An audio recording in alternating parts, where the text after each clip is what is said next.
Hello friends, आज हम पढ़ेंगे human geography and nature and scope. आज का हमारा टेबल ऑफ क्वांटिटी इंट्रोडक्शन, यानी कि हम human geography and nature and scope का इंट्रोडक्शन देखेंगे। Human geography. You have already studied geography as a discipline in chapter 1 of the book, Fundamental of a Physical Geography. Do you recall the content? This chapter has a broadly covered and introduced you to the nature of a geography. You are also acquainted with the important branches that sprout from the body of geography. यानी कि आप सभी ने class 11th में आप physical geography पढ़ के आ चुके हैं, आपको याद होगा। तो मैं बताऊं आपको, देखिए हम लोगों ने class 11th nature of geography को समझा था और हम लोगों ने वहां पे ये भी देखा था कि किस प्रकार के ज्योग्राफी के अलग अलग ब्रांचेस यानी कि शाखाएं हैं। नेक्स्ट स्लाइड पर हम आ जाते हैं। As you geography as a field of study, integrative, empirical and practical. देखिए इंटीग्रेटिव, इम्पिरिकल और प्रैक्टिकल, इसका मतलब क्या है? देखिए इंटीग्रेटिव मतलब है कि ज्योग्राफी एक रिलेटेड सब्जेक्ट, यानी कि ज्योग्राफी बहुत सारे सब्जेक्ट से रिलेटेड है, जुड़ा हुआ है। उसके अलावा इम्पिरिकल और प्रैक्टिकल मतलब होता है कि ज्योग्राफी एक प्रैक्टिकल और साइंटिफिक सब्जेक्ट है। कैसे? देखिए हम अपने आसपास जो भी चीज़ देखते हैं वो सब चीज़ हम ज्योग्राफी में पढ़ते हैं, यानी कि प्लेट्यू के बारे में पढ़ते हैं, रिवर के बारे में पढ़ते हैं, ये सभी चीज़ों के बारे में पढ़ते हैं और ये सभी चीज़ हम हमारे आसपास भी है और वही हम पढ़े, इसीलिए इसे हम लोग ज्योग्राफी भी बोलते हैं। Thus, the each of the geography extensive each and every event phenomena which vary over space and time can be studied geographically। यानी कि हम अपने प्रकृति में जो भी फिनोमिना देखते हैं, जैसे फ्लड आ जाना, भूकंप आ जाना, ये सभी चीज कहाँ पे हम ये सभी चीज जो भी चीज हम देखते हैं ये सभी हम जियोग्राफी में जानते हैं कि ये सब क्यों आता है, इसके पीछे का रीजन हम जानते हैं जियोग्राफी में। How do you see the Earth's surface? Do you realize the Earth is a comprised of the two major of component, nature and physical component, and life form, including a human being. Make a list of a physical and human component of our surrounding। यानी कि देखिए हम जब पृथ्वी को ऊपर से देखेंगे तो हमें दो चीज देखने को मिलेगा। पहला नेचर यानी कि प्रकृति, और दूसरा चीज हमें देखने को मिलेगा वो है लाइफ फॉर्म, जिसमें हमारे ह्यूमन बींग्स आ जाते हैं, एनिमल्स आ जाते हैं।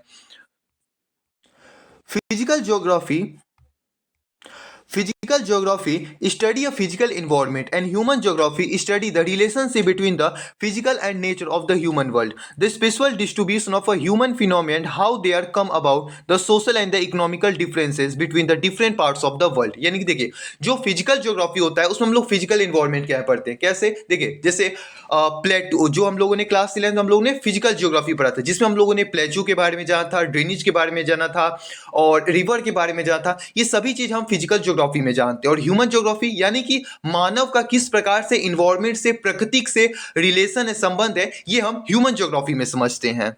इसके अलावा हम लोग ये भी देखते हैं कि पूरे वर्ल्ड में सोशल और इकोनॉमिकल डिफरेंस होता है कहीं पर, और ये भी हम लोग देखते हैं कि कहीं पे ह्यूमन की पॉपुलेशन ज़्यादा है, कहीं पे ह्यूमन की पॉपुलेशन कम है, कहीं की अर्थव्यवस्था यानी कि इकोनॉमिक जो अर्थव्यवस्था है वो अच्छा है।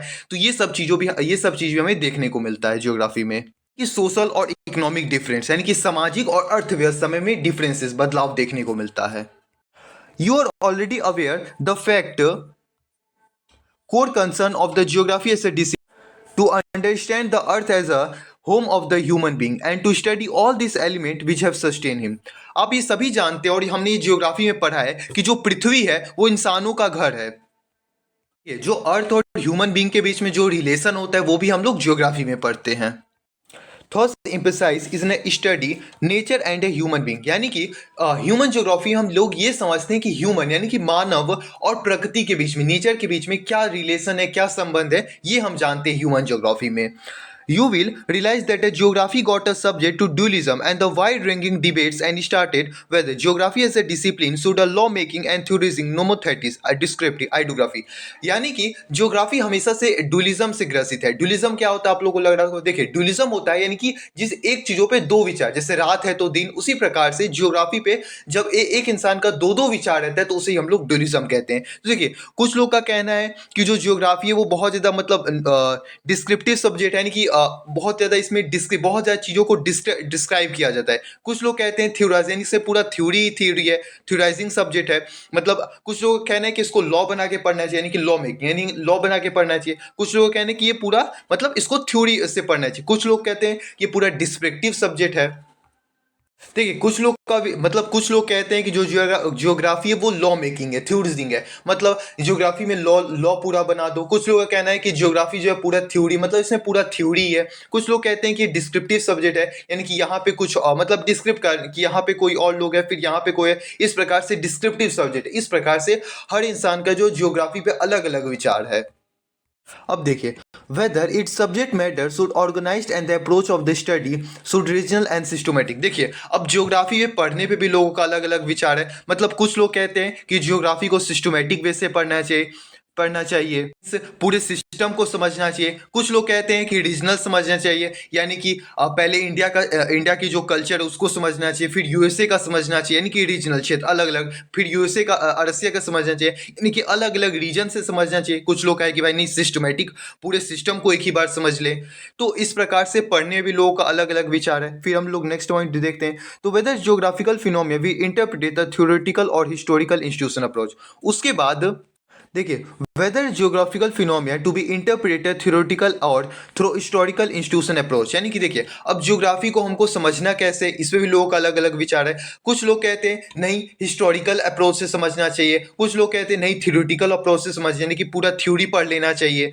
इस चीज़ों पे भी लोगों का अलग अलग विचार है। This have been issue for intellectual exercise, but finally you appreciate the dichotomy between a physical and the human is not very valid one because the nature and human inseparable element and should be seen holistical। ये कह रहा है कि ये कोई डिकोटाइम मतलब होता है डुअलिज्म, मतलब बोल रहा है कि ये कोई डुअलिज्म नहीं है। यानी कि अगर हम मतलब जैसे हम लोगों ने फिजिकल ज्योग्राफी को हम लोग अलग पढ़ते हैं, ह्यूमन ज्योग्राफी को हम लोग अलग पढ़ते हैं। क्लास 11 से हम लोगों ने फिजिकल ज्योग्राफी को पढ़ा, 12 में हम लोग ह्यूमन ज्योग्राफी को पढ़ते हैं। तो यही बोल रहे हैं ये कि मतलब फिजिकल ज्योग्राफी और ह्यूमन ज्योग्राफी को अलग करने की जरूरत नहीं है, ये दोनों एक ही है। इसीलिए दोनों को एक ही में पढ़ना चाहिए, इसको अलग करना नहीं चाहिए।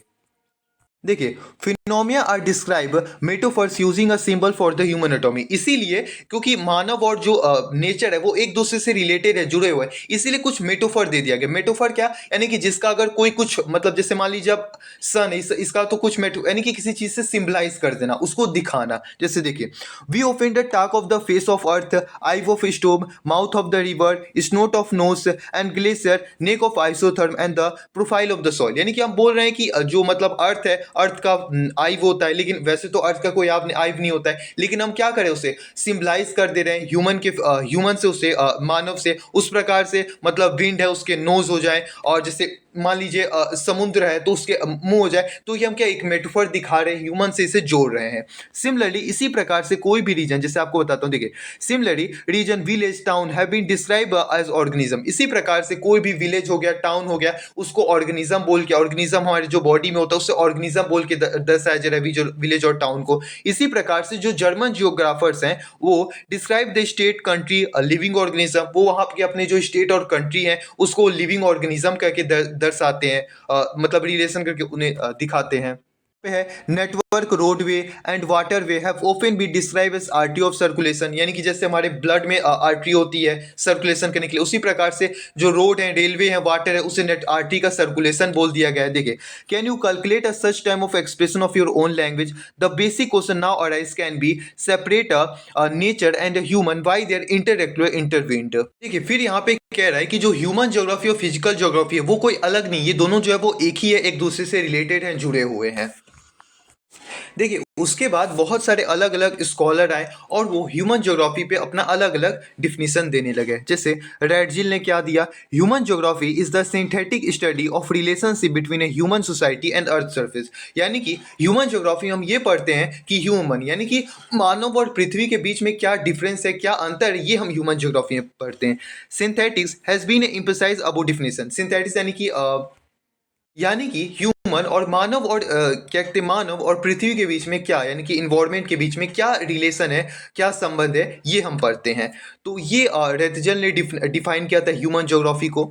देखिए जो एलन सी सैंपल थे उन्होंने कहा कि ह्यूमन ज्योग्राफी है वो बदलती हुई पृथ्वी, यानी कि देखिए changing relationship between the unrestricted and unstable earth, यानी कि बदलती हुई पृथ्वी और बदलती हुई इंसान के बीच में जो हम उनके बीच में संबंध होता है उसे हम पढ़ते हैं, उसे ह्यूमन ज्योग्राफी बोलते हैं। यानी कि dynamism is the relationship in the कीट सिंपल डिफिनीशन। यानी कि डायनिज्म मतलब होता है चेंज, बदलाव। यानी कि जब हम मान लीजिए पृथ्वी है तो पृथ्वी में भी समय के अनुसार बदलाव होता है, इंसान है तो इंसान में भी बदलाव होता है। तो जब दोनों के बदलाव अवस्थाओं के बीच में जब हम डिफरेंस को समझते हैं तो उसे ह्यूमन ज्योग्राफी कहा जाता है। ये एलन सी सिंपल ने डिफाइन किया था ह्यूमन ज्योग्राफी को। देखिए फिर जो पाउल वेदर ब्लैक थे उन्होंने क्या कहा, conception resulting from a more synthetic knowledge the physical law governing our earth of the relationship between the living being which inhabit human geography offer a new conception of the interrelationship between earth and human beings.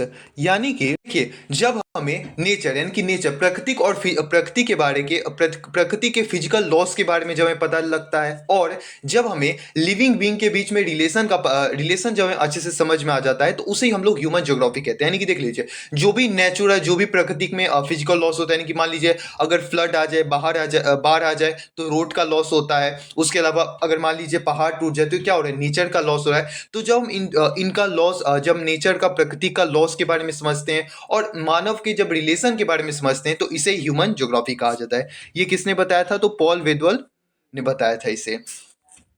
इसी के साथ हमारा आज का lecture यहीं पे खत्म होता है। आपको लेक्चर कैसा लगा आप कमेंट में जो बताइएगा, और आपको अगर कहीं भी डाउट होगा तो आप कमेंट में जो बताइएगा। Thank you for watching this video.